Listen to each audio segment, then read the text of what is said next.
Ah, I'm tired of traveling, or fighting superstition and its many manifestations. Even though it was me who chose to debunk folklore and mysticism. Little did I know I'd end up being labelled as Patrick Galloway, the man with endless occult knowledge. Before I knew it, people all over the world paid me to investigate all kinds of weird things. As long as they paid me, I'd look into it. Funny thing though, the more I saw, the more I believe there are forces beyond our control. Creatures not explainable in any human terms. Things that make my skin crawl. I fled from Ireland and hung around Paris and London with no real purpose till the Great War started.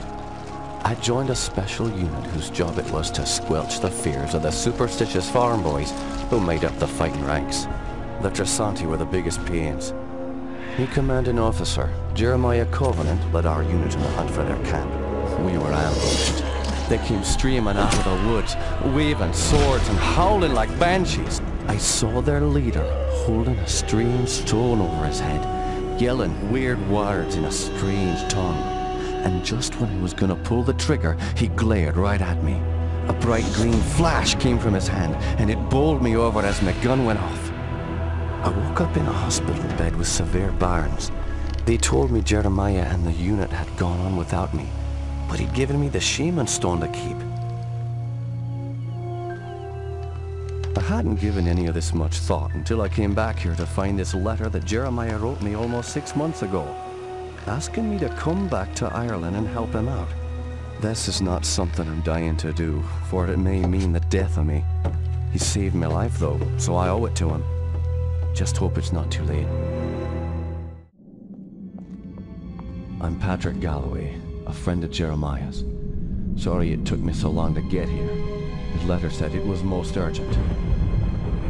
Jeremiah was beginning to think that the letter never arrived in your hands. He's been quite anxious to see you. We've all been quite worried. Jeremiah's now bedridden. Follow me and I'll show you to his living quarters.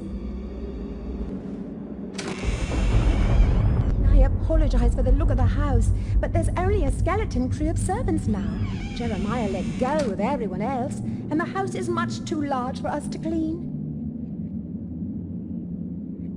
Because we've lost electricity to most parts of the house, we can only maintain the living quarters.